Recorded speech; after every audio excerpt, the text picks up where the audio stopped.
Morning, all of you. Welcome in the YouTube channel of Nagamani chemistry classes.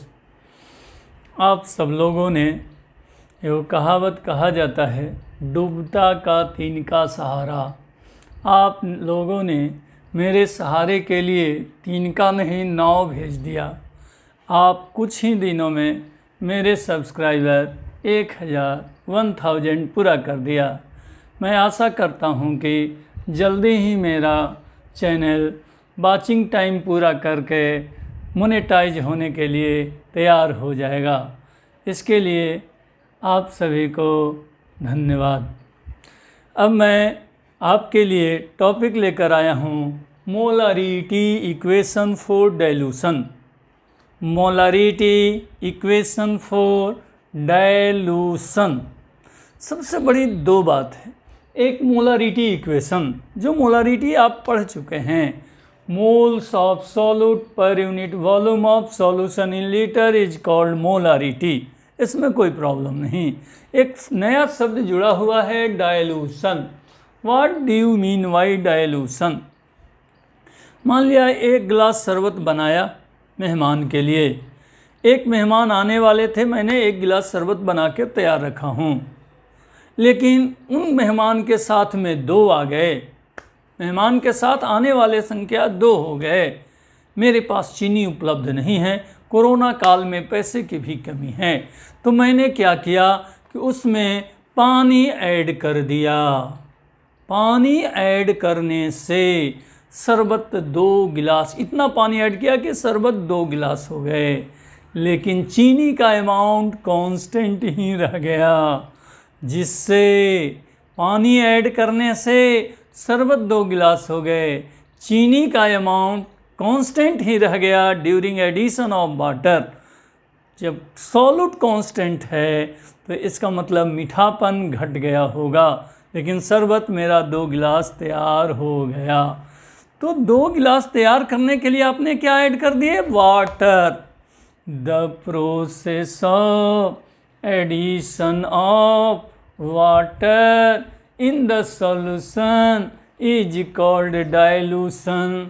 The process of addition of water in the solution is called dilution.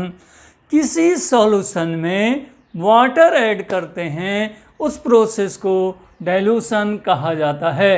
During dilution amount of solute is constant, volume of solution increases. मान लिया कि एक given solution है जिसका volume V1 है, molarity M1 है। मैंने क्या किया? Process of addition of water in the solution is called dilution. मैंने वाटर ऐड किया। जितना वाटर ऐड किया उसका वॉल्यूम नोट कर दें। जैसे ही वाटर ऐड करेंगे तो resultant volume of solution V2 हो गया। V2 का वैल्यू पहले का वॉल्यूम, और मैंने जितना वाटर ऐड किया वो VH2O। रिजल्टेंट वॉल्यूम हो गया V1 प्लस VH2O। VH2O का मतलब वॉल्यूम ऑफ सॉल्यूशन। तब कहता है इसकी मोलरिटी कितना चेंज हो जाएंगे। तो हम जानते हैं molarity is equal to mole of solute per unit volume of solution in litre. इस वॉल्यूम को इधर क्रॉस मल्टीप्लिकेशन कर दिए। m into volume is equal to mole of solute. और जब पानी ऐड कर रहे थे तो सॉल्यूट की मात्रा कांस्टेंट रहता है। सॉल्यूट की मात्रा कांस्टेंट रहती है, कांस्टेंट रहता है इन डाइल्यूशन। डाइल्यूशन के समय हमेशा सॉल्यूट कांस्टेंट। जब एक कांस्टेंट हो गया तो कह सकते हैं m into V. m into V is equal to constant. 2 quantity का प्रोडक्ट कांस्टेंट है, इसका मतलब दोनों का रिलेशन इनवर्सली प्रोपोर्शनल। 2 क्वांटिटी का प्रोडक्ट कांस्टेंट हो तो इसका मतलब इनवर्सली प्रोपोर्शनल। प्रोडक्ट कांस्टेंट हो इसका मतलब ये हुआ कि अगर m को m1 कर लें तो v को v1 और ये भी कांस्टेंट होंगे। सिमिलरली m को चेंज करके m2 कर देंगे, v अपने आप v2 हो जाएगा, लेकिन दोनों का प्रोडक्ट कांस्टेंट ही रहेगा।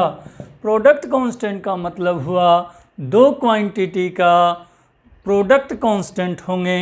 एक को अगर बढ़ाएंगे तो दूसरा घट जाएगा, या दूसरे को बढ़ाएंगे तो पहला घट जाएगा, लेकिन दोनों का प्रोडक्ट हमेशा कांस्टेंट होंगे। इसलिए हम कह सकते हैं m1 v1 is equal to m2 v2। This is the final expression of molarity equation for dilution. m1 v1 is equal to m2 v2। v2 is equal to v1 plus volume of water. अब हम दूसरा लेते हैं normality equation. अब है आपका normality equation for dilution. Normality equation for dilution, normality हम लोग जानते हैं ग्राम equivalent of solute per unit volume of solution in litre, लेकिन एक फिर नया शब्द आ गया डाइल्यूशन। अभी आप पढ़े हैं the process of addition of water in the solution is called dilution. एक बात हमेशा याद रखिएगा, डाइल्यूशन में पानी ऐड करते हैं, सॉल्वेंट ऐड करते हैं, जिससे सॉल्यूट की मात्रा हमेशा कांस्टेंट होती है। सॉल्यूट का अमाउंट डाइल्यूशन में कांस्टेंट होती है। हमारा इनिशियल सॉल्यूशन है जिसकी वॉल्यूम v1 और नॉर्मलिटी n1 है। हमने इसमें वाटर ऐड करना शुरू किया। Process of addition of water in this solution is called dilution. और वाटर कितना ऐड किया, जिसको हम मान लिया VH2O। तो जैसे ही वाटर ऐड करेंगे इसकी वॉल्यूम बढ़ेगी। कितना बढ़ेगी? रिजल्टेंट वॉल्यूम V2 हो गया। वह V2 इनिशियल वॉल्यूम V1 और जितना वाटर ऐड किए VH2O के सम के बराबर होंगे। तब इस सॉल्यूशन का नॉर्मलिटी क्या होगा? हम जानते हैं normality is equal to gram equivalent of solute per unit volume of solution in litre. Dilution में से क्रॉस मल्टीप्लिकेशन करें तो n into V solution is equal to gram equivalent of solute. और ग्राम इक्विवेलेंट सॉल्यूट का dilution के समय constant होगा। Constant in dilution, जब ये कांस्टेंट हो गया तो दो क्वांटिटी n इंटू भी और दो क्वांटिटी का प्रोडक्ट कांस्टेंट है। जब प्रोडक्ट कांस्टेंट होता है तो इन दोनों का रिलेशन इन्वर्सली प्रोपोर्शनल होता है। दो क्वांटिटी का प्रोडक्ट कांस्टेंट हो तो उन दोनों क्वांटिटी का रिलेशन इन्वर्सली प्रोपोर्शनल। नॉर्मलिटी बढ़ेगा तो वॉल्यूम घट जाएगा, या वॉल्यूम बढ़ेंगे तो नॉर्मलिटी घटेगा। इतना चेंज होगा कि दोनों का प्रोडक्ट हमेशा कांस्टेंट वैल्यू आएंगे।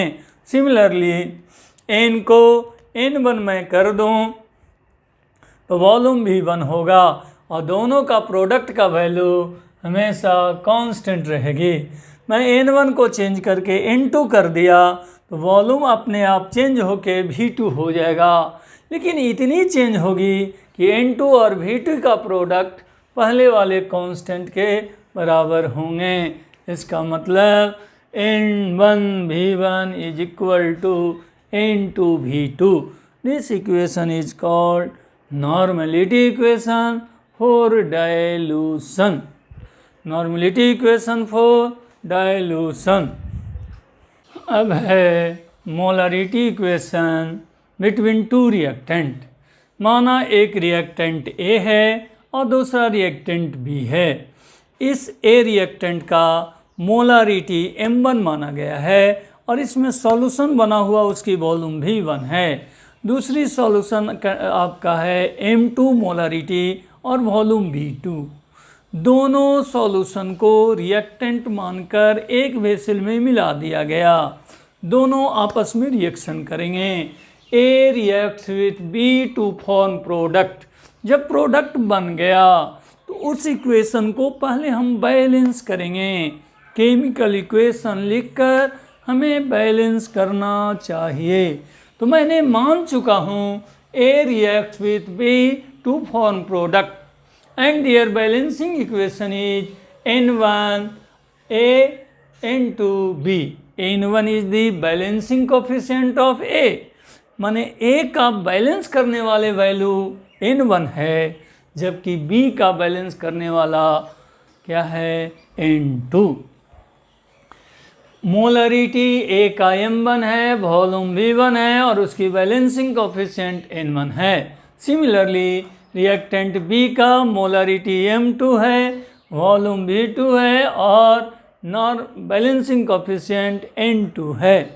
तो ये दोनों से हमें यह पता लगाना है कि इसके कितने वॉल्यूम से इसके कितने वॉल्यूम के रिएक्टेंट होगी, या इसकी कितनी मोलरिटी से इसकी कितनी मोलरिटी की रिएक्शन होगी। वह जो इक्वेशन कहलाता है molarity equation between two reactant, which is equal to M1 V1 upon N1 is equal to M2 V2 upon N2। This equation is called molarity equation between two reactant, जिसमें N1 और N2 balance करके reaction आपको पता करना होगा, जबकि M1 V1 M2 V2 चार quantity में से किन्हीं 3 क्वांटिटी दिए रहेंगे और any one quantity can we calculate, आपको एक क्वांटिटी को निकालने होंगे।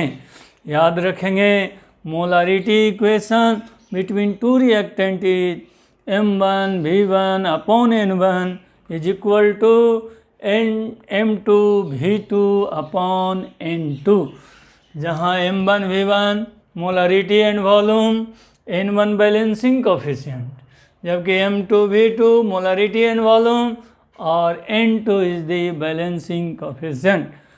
Thank you very much for watching video of Nagmani chemistry classes.